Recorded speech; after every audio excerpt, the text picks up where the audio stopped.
Our last book for discussion will be on the Book of Revelation. We'll talk about some background information. Guide from Revelation 17:9 shows that there were actual 7 hills, no, in Rome, as described here. And then the 7 heads are 7 hills on which the woman sits. The word apocalyptic, no, is from the Greek apocalypsis, meaning an uncovering, something that was hidden, no? Like in a theater presentation, there is a curtain, no, that separates the so-called outside, no, yung the the backstage, and from what is seen. And so it describes a movement in Judaism and Christianity that's characteristically claimed that God had revealed to the writer the secrets of the imminent end of the world, and so had given him a message for his people. The other term is eschatology. It's a combination of two Greek words, yung eschatos, meaning the end or the furthest, no? And then the logos, which is practically meaning word, pero when attached, it means the study, no? Study, or the thing about, or the thing or the teaching about the end times. And it therefore means teaching concerning the end of things. This teaching can take any form, and the end can be conceived in any manner. So the book of Revelation contains more extended prophecies about the future than any other part of the New Testament. It shows lang that the book of Revelation is a class on its own, no?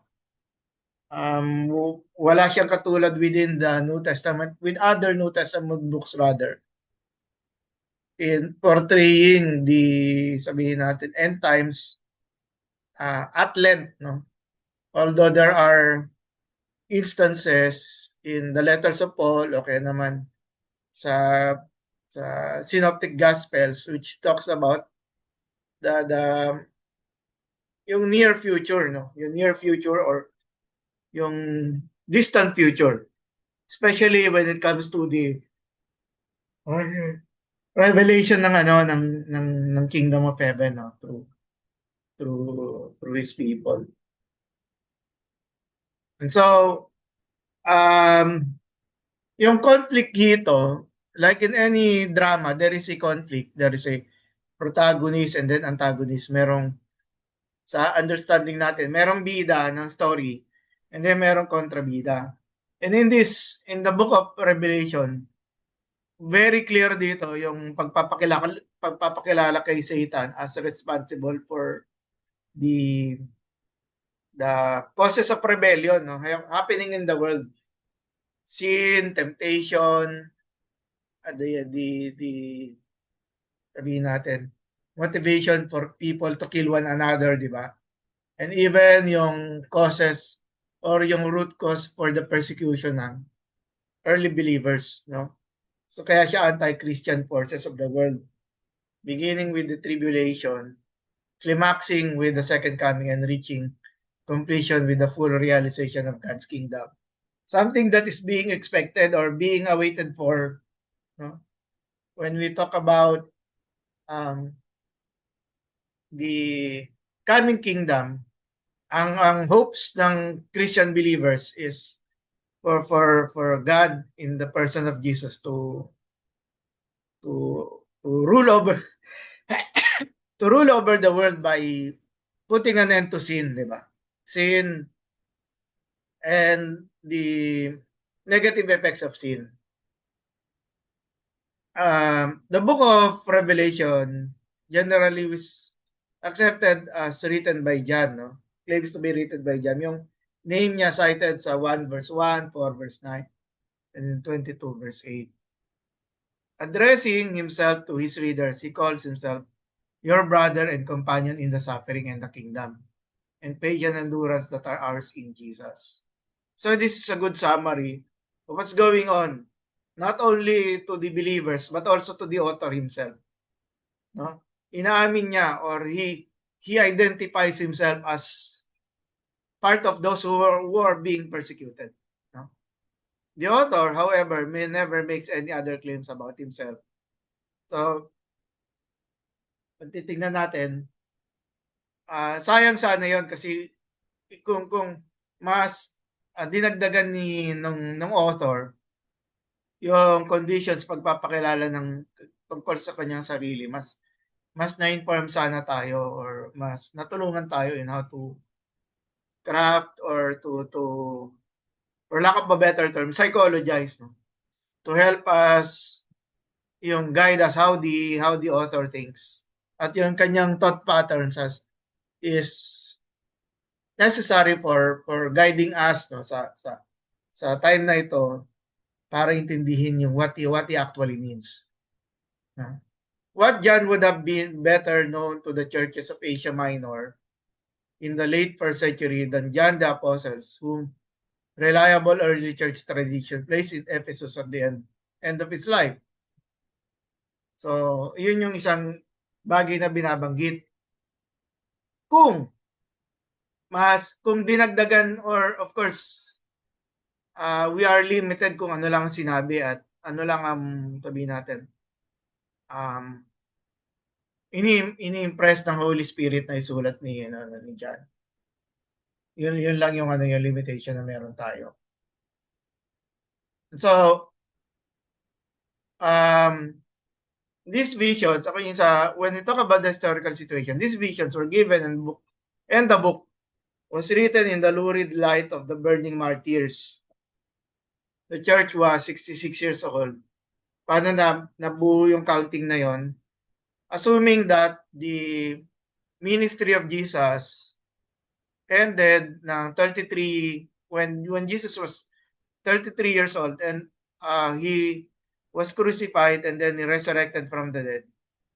And so that's a rough number. 33 plus 66, so that's mga 100 years, no? Ano na siya? Rough number pero it's close, no? That the church was suffering terrific persecutions, no? The first imperial persecution of Christians 30 years before was instigated by Emperor Nero in AD 64 to 67. In that si Emperor Nero yung ginamit niyang scapegoat or sinisi nagganap siya ng masiksisi. At ang sinisi niya dito yung early Christians na naninirahan sa Roma. Para sila daw yung responsible dun sa arson. Intentional na pagsunog. No? Pero it was just a cover up, no? Maganap lang sila ng masisisi kasi yung Roman citizens were angry, no? At the loss dahil dun sa sunog na nangyari. So itong si Emperor Nero, no, pinoint niya, sinisi niya yung mga early Christians na nanirahan sa Rome. No? They were either crucified or thrown into wild beasts na pinakain sa mga wild animals kagaya ng lions, no? Or wrapped in combustible garments and burned to death while Nero laughed at the pitiful shrieks of burning men and women. Paul and Peter suffered martyrdom under Nero's persecution. So, yun po yung paglalarawan ng unang persecution na nangyari 30 years before sa writing ng Book of Revelation. The second imperial persecution was under Emperor Domitian. No? Kay Emperor Domitian, although kay Emperor Trajan yung likely na time na naisulat yung Book of Revelation, merong naganap na matinding persecution sa time ni Emperor Domitian. More than 40,000 Christians were tortured and killed. It was during this period of persecution when John was banished to the island of Patmos. Yung banishment niya is a form of house arrest, no? At nandun siya sa isang remote island ng Patmos, which is close sa shores ng Asia Minor. The third imperial persecution, that of Trajan, was soon to begin. John had lived through the first two and now about to enter the third of Rome's efforts to blot out the Christian faith. Those were dark days for the church.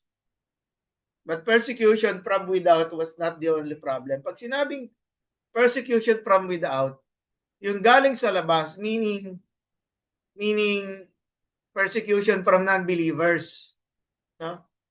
While this was going on, nagkakaroon din ng sabihin natin,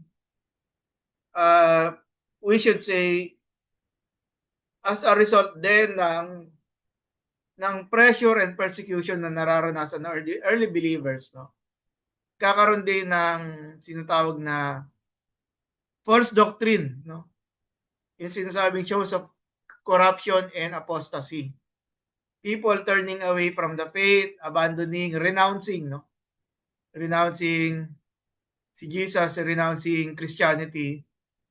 At dagdag na unawa na lang rather than judging these people, itong early believers na ito na nag-turn away, that is so easy for us to judge them given that life and death yung situation na kanilang kinakaharap. No? So, it would be best to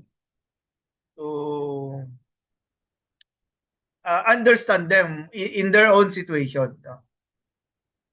So, God gave these visions, okay? So, merong apostasy, merong persecution, Christians being put to death. God gave these visions during this time, no? Evidently to help prepare and steady the church for the awful days ahead and to comfort the church with the certainty that it stands at the beginning as well as the end of history.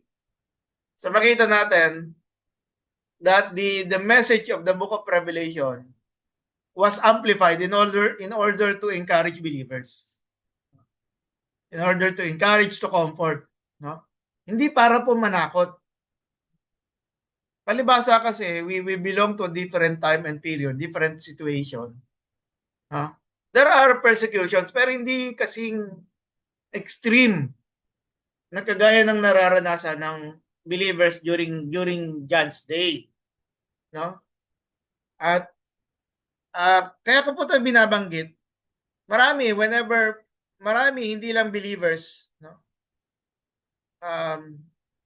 Kahit sino lamang, pag binabasa yung book of Revelation, imbis na hope and encouragement, natatakot, di ba? Nagiging cause ng pagkatakot yung, or we should say, ang nagiging result sa isang reader na haphazard, yung hindi malalim yung pagkanyang yung kanyang pag-approach sa scripture, natatakot whenever the person sees the signs. Pero inuulit ko, the situation, the believers were already being persecuted. So, ang nagiging cause ng takot nila is yung takot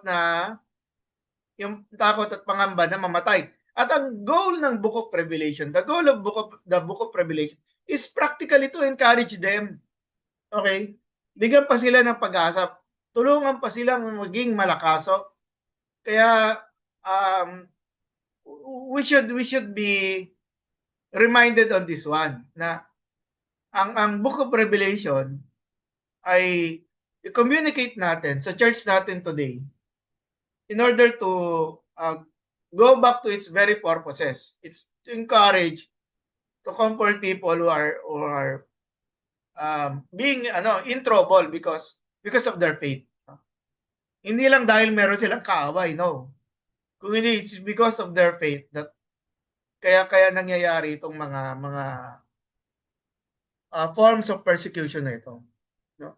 We believe that the book is every bit as relevant for the modern day church as it was for the churches of John's day. Prophetic yung sa Revelation 2:7. He was an ear. Let him hear what the Spirit says to the churches. So it's a continuing message to our time today. So, apocalyptic literature in ancient Judaism and early Christianity, apocalyptic was a child of hope and despair. No? Yung apocalyptic material were ang magandang English idiom to describe it is tracts for troubled times, no? Tracts ibig sabihin mga material whether it is being spoken, oral na papakinggan or it is being read. Ang purpose nito is really to encourage the believers to have faith, to continue in their belief and holding on to Jesus. No? Hope in the invincible power of God in the world He created. Despair of the present course of human history in that world. God was the creator of the world and the ruler of all within it. That was the primary tenet of Jewish faith. Bigay na lang ako ng example. Although yung example sa China is very popular na, no? That in China, bawal ang Bibles, bawal mamigay ng Bible. Ang Christian literature, lalo na ang Hong Kong ay under the hands of the Chinese. Minomonitor nila yung mga reading materials including yung mga materials related sa Bible. Ang mga pare or mga priest na discover within the underground churches ay naipapakulong po. No? Bawal po sumamba doon publicly. No? And I was there, nakapunta po ako doon. Yung aming missionary na nag-guide sa amin, sinama niya po kami madalaw yung mga underground churches na po. And it doesn't look very easy. No? So, kung merong persecution, imagine niyo po yung nangyayari sa Iran ngayon. 'Di ba? Yung merong digmaan sa yung United Forces, yung allied forces ng US at saka ng Israel versus Iran, no? At sa Iran po ay merong about 1 million Christians, no? Kaya which is yung majority nila are Muslims, no? Islamic nation. So, it is not surprising na makakarinig din tayo ng mga stories of persecution from people living in Muslim countries, no? At the same time, the actual experience of the people of God in the world was catastrophic. The Babylonians conquered them. They returned to the Holy Land at the pleasure of Persian kings. And then the brief period of independence. Ito po yung sa intertestamental period, the period between the composition of the Book of Malachi at sa New Testament sa Gospel of Matthew. And then the brief period of independence under the Maccabees, followed by the Roman conquest, and then during the time of Jesus is they were under the Roman government. And the establishment of the half-breed Idumean, yung naging vassal, no? Vassal ng Rome under the family of the Herods, no? Yung King Herod. And by direct Roman control of the Holy City and the temple with its Holy of Holies. So paano pa makakakilos, no? Napakahigpit, lalo na especially when it comes to belief in the Lord Jesus Christ, who is understood as a king, di ba? This situation was intolerable and could mean only that human history was a descent into hell. Remember, it's a metaphor, no? Ang binabanggit dito, yung ganun kahirap ang kalagayan ng early believers. But God was the ruler of all things, and therefore the tragic events of human history must have been foreordained by Him. Kaya nga, ang description natin sa history ay His story. Yung two words, diba? His, yung pronoun, His, referring to God, story. So, hindi man laging obvious yung kamay ng Diyos o yung presence ni God, pero we believe that history is still God's story. Okay? Ang Diyos pa rin ang namumuno, Diyos pa rin ang overall na namamahala ng mga nangyayari. Nakakalungkot man lang, syempre, kagaya niyan, meron tayong mga kababayan na uh, namatay, nasaktan sa pambobomba ng Iran. But still, at the back of everything, God is there, no? Naniniwala tayo that God will one day put an end ito sa mga digmaan na to, no? And so there was some divine plan through which the horrors of history would reach a climax and everything would then change. Isa nga ang sinasabi, the blood of the saints was the seed of the church. No? Yung nangyaring persecution ng early believers because of their faith, yun ang naging seed of the church. In other words, ay hindi namatay. Kasi ganun yung understanding ng Roman officials na pag pinatay nila ang mga Christians, titigil na rin ang religion ng Christianity. Pero hindi ganun yung nangyari.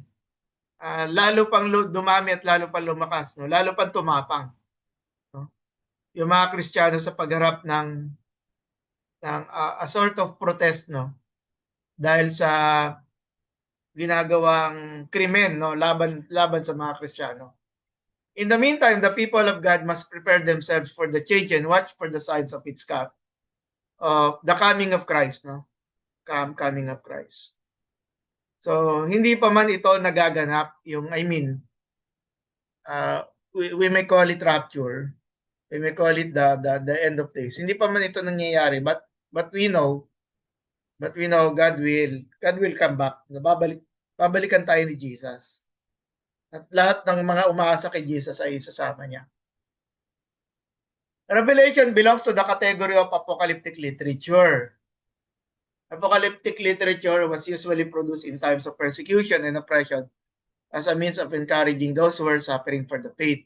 Ano to? Una, by an intense despair of present circumstances. Yung parang kawalan ng pag-asa, or we should say, parang nagtatagumpay ang kasamaan, no? A seeming triumph of evil going on in the world, no? And equally intense hope of divine intervention in the future. And so, dahil sa seemingly kawalan ng pag-asa na ang tao ay magtagumpay laban sa gawa ng yung paghihigpit na ginagawa ng mga non-believer laban sa mga Christian, no? Ang inaantay na lang ng mga mananampalataya, no? Ang inaantay na lang ng mananampalataya ay kumilos ang Diyos, no?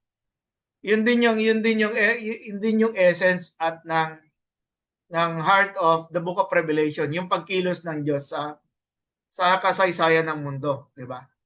Hindi na kaya ng tao kung hindi Diyos na. So yung mga mananampalataya ay pinagkakatiwala na sa Diyos. Yung Diyos ay kumilos at gumawa, no? By the use of symbolic language, dreams, and visions. Ano pa po?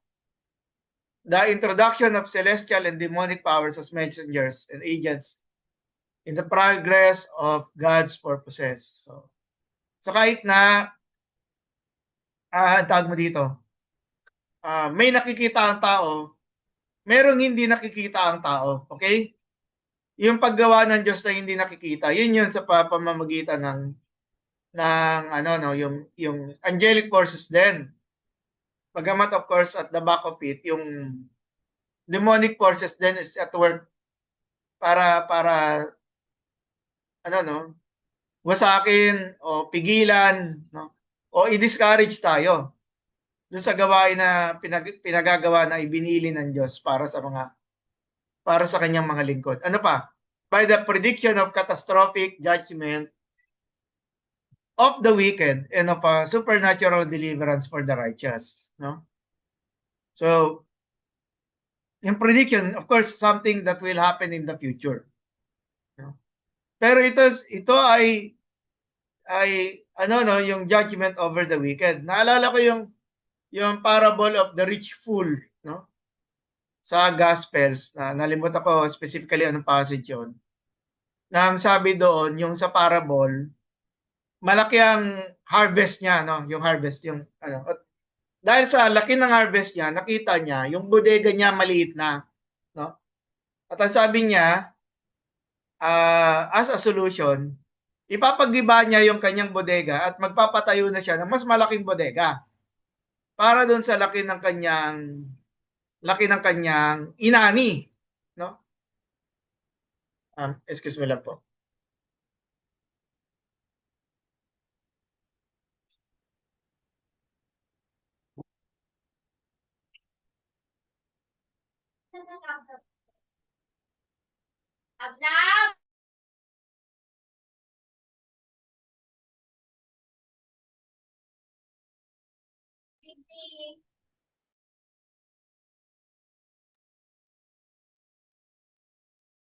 And frequently by the pseudonymous ascription of the writing to a prominent character or of biblical history. Ang Book of Revelation is just one among many apocalyptic literatures. So, Apocalypse is centered on a first-person narrative in which a supernatural agent mediates revelatory visions to the narrator. At parang ganito yung ginagawa ni John sa kanyang sa pinapakita ng Diyos sa kanya.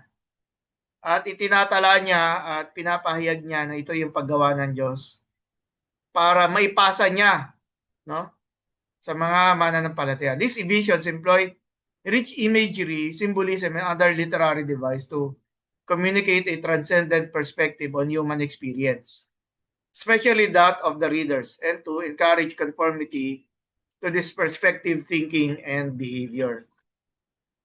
But the visions are not encoded instructions, no? Whereas code must be deciphered and translated into plain language to be understood, symbolic imagery is an irreducible part of the message being communicated in the Apocalypse. So it's a good question. Kung hindi siya encoded instructions, ano ang source natin? Ano ang reference point natin to understand the Book of Revelation? No other than yung yung Old Testament din. No? Yung maraming references sa Book of Revelation ay nanggagaling sa Old Testament.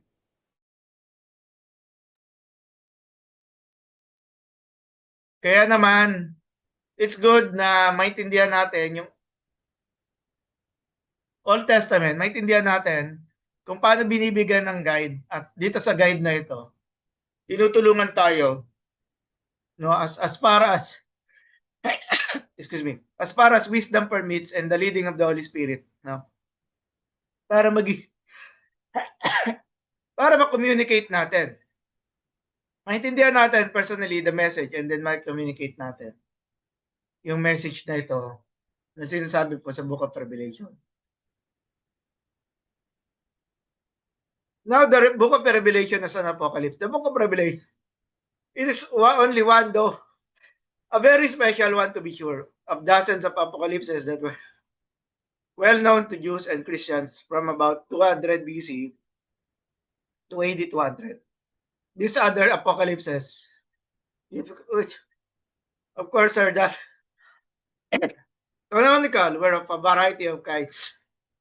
Yet they all, including Revelation, have some common characteristics. The top root of apocalyptic is the Old Testament prophetic literature. Nasabi ko na to kanina. Especially, as it is found in the books of Ezekiel, Daniel, and Zechariah, and parts of Isaiah. As was the case in some prophetic literature, apocalyptic was concerned about coming judgment and salvation. But apocalyptic was born either in persecution or in time of great oppression. Therefore, its great concern was no longer with God's activity within history. The apocalyptics look exclusively forward to the time when God would bring a violent, radical end to history. An end that would mean the triumph of good and the final judgment of evil. No? Marami dito ongoing, hindi pa tapos, pero we are sure. We are sure based dun sa message ng Book of Revelation that magtatagumpay pa rin in the end ang kabutihan. Second point, unlike most of the prophetic books, apocalypses are literary works from the beginning. The prophets were primarily spokespersons for Yahweh, whose spoken oracles were later committed to writing and collected in a book. But an apocalypse is a form of literature. It has a particular written structure and form. John, for example, is told to write, no? Therefore, what you have seen. At ang goal niya rito, since it is an apocalypse, is to not just to tell a story, but to look forward, to write down, to prepare the believers of what will happen, what's soon to happen, whether in the near future or on the distant future. Whether pag sinabing near future, ito yung future na malapit sa early Christians. At ang distant future, kasama na sa atin. Pero sa atin din, meron pang distant future ng mga hindi pa nagaganap. Most frequently, the stuff of apocalyptic, yung mga details, yung presentation, yung mga tema, is presented in the forms of visions and dreams. And its language is cryptic, having hidden meanings and symbolic. Therefore, most of the apocalypses contain literary devices that were intended to give the book a sense of hoary age. No? At hindi naman talaga nakakatakot. Rather, it speaks of truth, merong violence, pero at the same time, ay pananagumpay ng Diyos. The most important of these devices was pseudonymity. That is, they were given the appearance of having been written by ancient worthies. Yung kagaya ng Book of Enoch, Baruch, no? Were told to seal it up for a later day. The later day, of course, being the age in which the book was now being written. For the image of apocalyptic are often forms of fantasy rather than of reality. Kasi they are trying to communicate a message na mahirap i-describe by words. Kaya gumagamit sila ng metaphoric languages and symbols. By way of contrast, the non-apocalyptic prophets and Jesus also regularly used symbolic language, but most often it involved real images. For example, yung Matthew 5:13, no, salt, vultures and carcasses sa Luke 17, and senseless doves sa Hosea 7 verse 11. Or even half-baked bread, Hosea 7 verse 8. Na mga metaphor in order to communicate yung sinasabing spiritual language using physical languages. But most of the images of apocalyptic belong to fantasy. For example, a beast with 7 heads and 10 horns, kagaya sa Revelation 13:1, a woman clothed with the sun, locusts with scorpions' tails and human heads, and other examples. The fantasy may not necessarily appear in the items themselves. We understand beasts, heads, and horns, but in their unearthly combination. No? Again, to show yung hindi lang para manakot, no? Kung hindi para ipakita yung degrees ng violence, no? Or of course even power na meron yung mga beasts na to whenever they were alluded to. And because they were literary, most of the apocalypses were very formally stylized. There were a strong tendency to divide time and events into neat packages. There was also a great fondness for the symbolic use of numbers. As a consequence, the final product usually has the visions and carefully arranged, often numbered sets. No? Frequently, the sets, when put together, express something like judgment. Ano yung mga numbers? Diba? 3, 7, or yung even the number 6, number 12, diba? Meron din 10.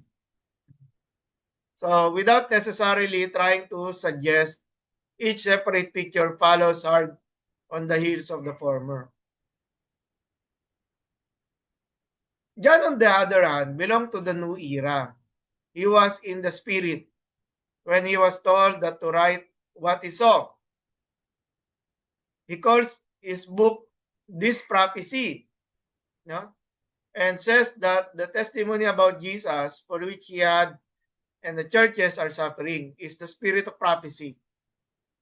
This probably means that the message of Jesus attested by him, in which John and the churches bear witness, is the clear evidence that the prophetic spirit had come.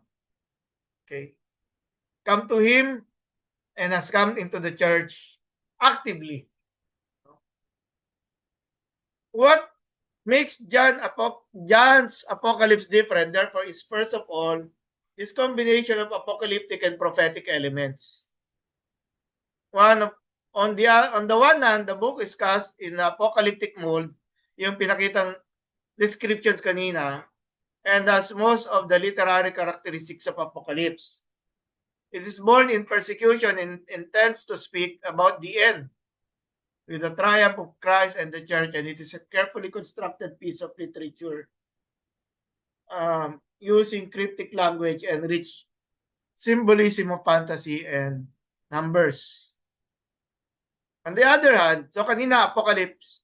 On the other hand, John clearly intends this apocalypse to be a prophetic word to the church, or telling a message, telling a it's not a charge. Likely a charge can be acceptable. Yung inutusan ng Diyos, no? Ang early church. His book was not to be sealed for the future. It was a word from God for their present situation. To prophesy does not primarily mean to foretell the future, but rather to speak yung according to their needs, no? For God's word in the present, a word that usually had as its content coming judgment or salvation. Let us look at this map, no, itong 7 churches sa modern day Turkey. Nakalagay nga po doon yung 7 churches, Ephesus, Smyrna, Pergamos, no, Thyatira, Sardis, Philadelphia, and Laodicea. Ito yung recipients, no, at according to the early Christian tradition, si John, Apostle John, ang lumalabas na nag-take care, like a bishop, no? Like a bishop. Itong 7 churches na to, at makita natin kung paano nga rin si John ay nagpadala ng letter in order to watch over itong community na to na nakakaranas ng persecution. This is a table of the 7 churches, no? Chapters 2 and 3 ng Book of Revelation. This is a neat structure. Neat structure. Makita natin, kagaya niyan sa first column, Ephesus, second column, no, Ephesus, chapter 2, verse 1 hanggang verse 7, no? Meron siyang may stereotype pattern siya. Una, pinapakilala si Christ. There's an image of Christ. And then there is a praise for the local church, no? Sa Ephesus. Sa case ng Ephesus, there were two elements of praise, no? And then even sa 3, 2, 3, and then 6, no? And then there is also a rebuke, chapter 2, verse 4. At ng lahat ito, merong command, no? Inuutos ni Jesus para nagawin ng early church. 2:5a. But kung merong command, meron ding warning, no? At usually yung warning, if they disobey, kung hindi man, yung mga churches na pinasok ng paggawa ng masama ay magpatuloy sa kasamaan, yung warning na yun ay para sa kanila, warning of judgment. But for those who are obedient, those who will be faithful, laging merong promise. Pansinin nyo, sa dulo, excuse me. Sa last row, promise, pero mga promises para sa mga churches na ito. Okay? At ganun din, di ba?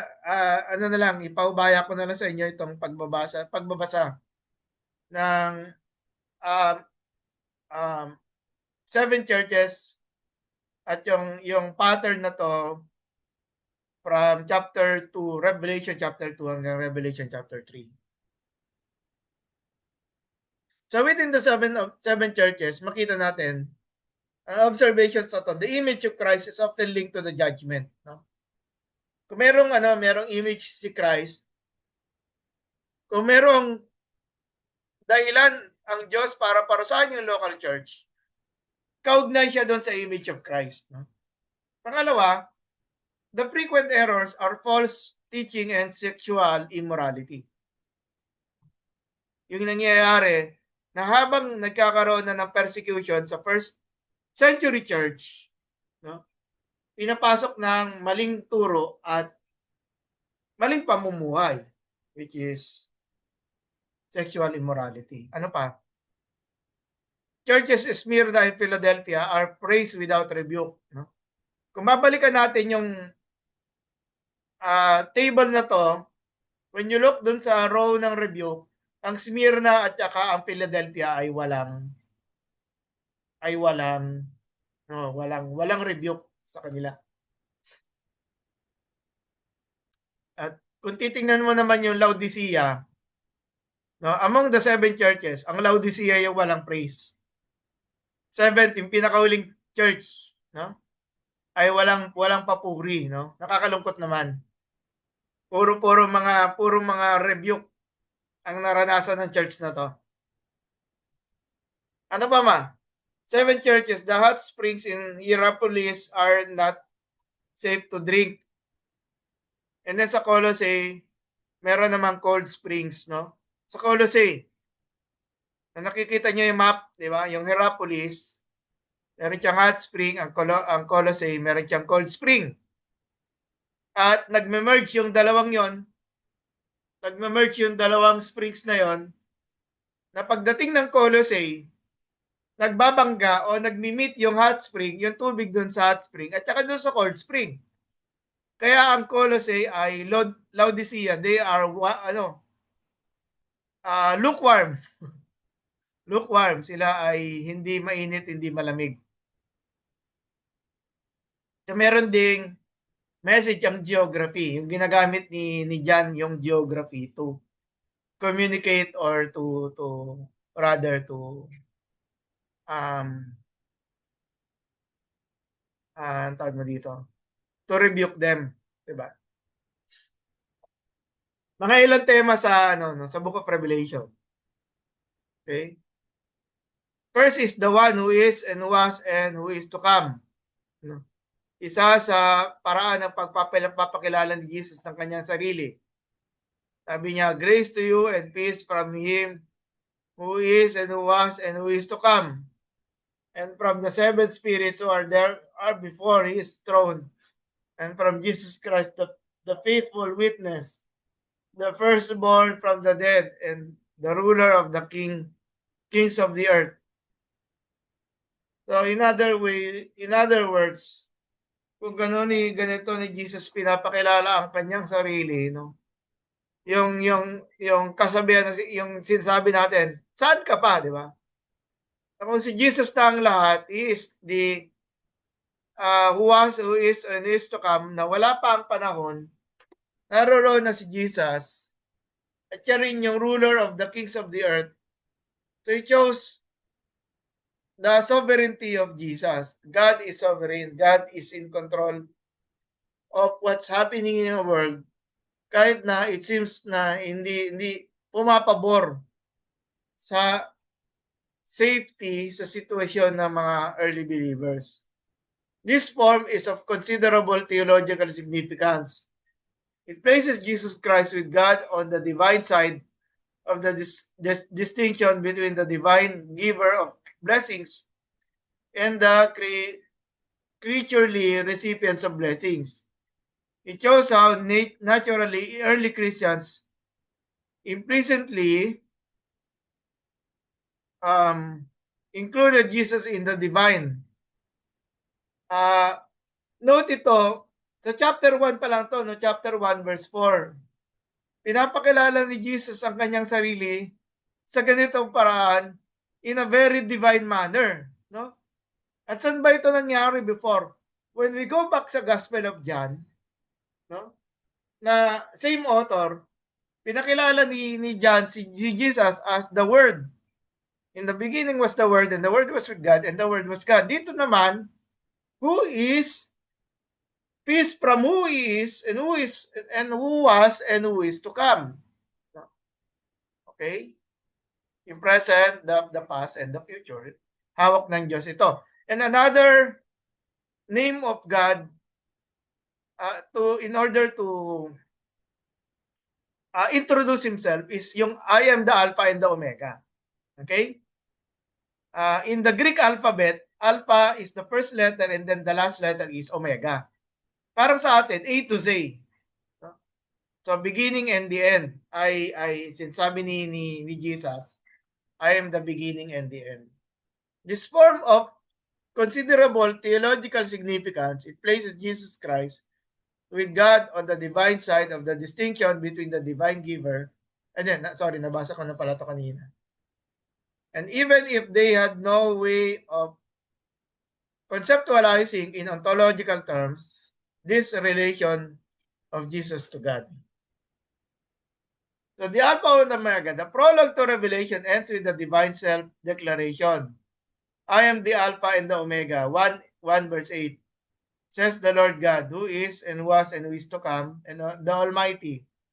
This strategically placed verse incorporates three of the four most important designations for God in Revelation. He is the Alpha and the Omega. He is the Lord God Almighty. Yung Lord God Almighty pala, by the way, pag ginagamit sa Hebrew, yung Yahweh Sabaoth, na ang meaning niya, Lord of the hosts, no? At sa Old Testament, paulit-ulit yung sinasabing the Lord of the hosts, no? Yun po yung tumutugma sa the Lord God Almighty na binanggit na pagpapakilala ni Jesus about himself and the one who is, was, and who is to come. So, the Lord God Almighty, ano masasabi dito? This designation occurs 7 times in Revelation. Nandiyan po yung mga verses, 1:8, 4:8, even 1:1, and then 11:17 rather. 11:17, 5:3, at ilang pa mga verses. 4 of this in close association or close proximity to the designation we have just discussed. A shorter form, God the Almighty, is used twice. No? Now, this designation also connected with the divine name.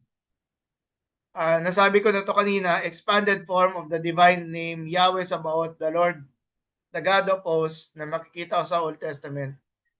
John also uses it as an equivalent to the shorter form, the Lord of hosts, which is very common in the Old Testament prophets because it indicates Yahweh's unrivaled power.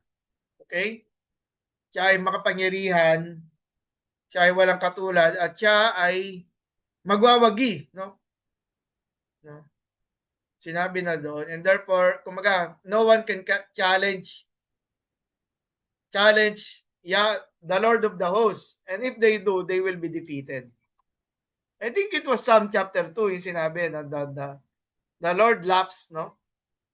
So the Lord laughs, sit at my throne, sit at my right hand, no? As you see yung pagkatalo ng iyong mga kaaway, mga kalaban. It shows the supremacy over the course of historical events. Even when bad things are happening to good Christians, no, the Lord remains supreme. And then the one who sits on the throne. This is the last of the four most important designations of God in Revelation. In this precise form, it occurs 7 times. The variations of it are also found. In addition, the throne itself, which God sits in heaven, is mentioned very frequently. It is one of the central symbols of the whole book. Pag sinabi natin, God is sitting on the throne, lumalabas, He is watching over us. Hindi natatakot, hindi natatago sa harapan ng Diyos yung mga nagaganap. Kasama na rito yung pagpatay at pag-alipusta sa mga believers because of what they believe in. No? Kung titingnan po natin to sa ganitong kalalagayan, mga kapatid, no? Lumalabas, He is waiting for when to move, no? God is active, He is sitting on the throne, pero there will come a time that He will move, no? He will stand up. Okay? And then divine holiness in judgment. This is one of the important themes also of the book of Revelation, yung holiness of God. No? Alala ko just this Sunday, ang topic na inassign sa akin, or that was within the preaching calendar, was God the Father as holy and righteous. No? At ang hinighlight ko doon sa when it comes to holiness, about God, no, pertaining to that sermon, when God is holy, it is first that God is unique. He is separated. God is separated from His creation. No? He is no other. And then the second about holiness is that God is pure. No, walang uri ng walang bahid ng karumihan, no? Walang bahid ng kasamaan o kasalanan si Yahweh. Everything about Him is pure. And so we could see that John and the readers live in the world in which God's name was not hallowed. No? His will was not done, and evil through the oppression and exploitation of the Roman system of power. But in chapter 4, he sees in heaven the sphere of ultimate reality, the absolute holiness and the righteousness and sovereignty of God. From this vision of God's name, hallowed and God's will be done on earth, so seemingly with the Lord's Prayer, it follows that His kingdom must come on earth. Let your will be done. Let your kingdom come, no, on earth as it is in heaven. Maganap ang kagustuhan, ang kalooban ng Diyos sa lahat ng sangnilikha. At hindi rin nawawala yung God the Creator. Interesting, sa canonical arrangement, yung paglalagay ng books doon sa Bible, no? Obviously, the book of Genesis comes first, no? At nandun nga yung, hindi lang yung history ng mga patriarchs, si Abraham, Isaac, at Jacob. Kung hindi, even the creation of the world is there. Genesis chapter 1 and 2. But, yung paglalagay ng book of Revelation at the end of the New Testament canon, it is a good closure, no? Pero hindi lang siya about the end. It also alludes and appeals to God as the creator of the universe, no? So kung ang Diyos ang nag-create ng lahat ng mga nangyayari sa mundo, kayang solusyonan ng Diyos ang mga problema ng mundo, no?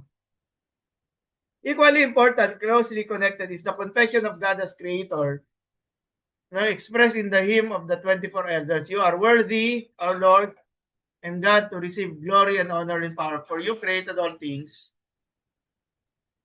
and by your will they existed and were created. Okay? So yung tema ng Diyos as creator as well. And then He is the first and the last. This is a seeming parallel to the Alpha and the Omega description. No? The first and the last, 1 verse 17, the Alpha and the Omega, the beginning and the end. So chapter 21 and 6, paulit-ulit siya, is to keep reminding the believers of the first century and the believers today, no, that naalala ko tuloy yung yung I think it was Philippians, no, yung what the Lord began, began in us, He will be faithful and just to complete, no, what He has begun in us, diba? So Ganun po mga kapatid, that we think about God as faithful for us, no? Meron siyang sinimulan, He will continue. And whether it is sa buhay nating mga mananampalataya, na yung maliwanag at magandang plano niya ba sa bawat isa, ay meron din para sa early church, no? Sa early church na kanya ring tutuparin.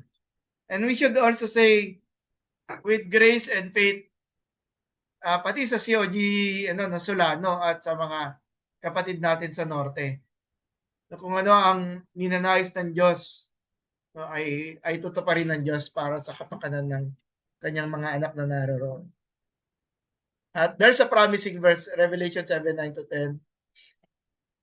After this I looked, and behold, a great multitude, that no one could number, from every nation, from all tribes and peoples and languages, standing before the throne and before the Lamb, clothed in white robes, with palm branches in their hands, and crying out with a loud voice, "Salvation belongs to our God, who sits on the throne and to the Lamb." So it is a promising vision, no? Na kung saan we might be divided. The believers in the early church might be separated because of death, no? Alam naman natin ang kamatayan is a form of separation. Genesis chapter 3, separation from God, yung pagkakasala ni Adam and Eve. But moreover, yung salvation na siyang ipinapahayag at kahit na merong separation na magaganap.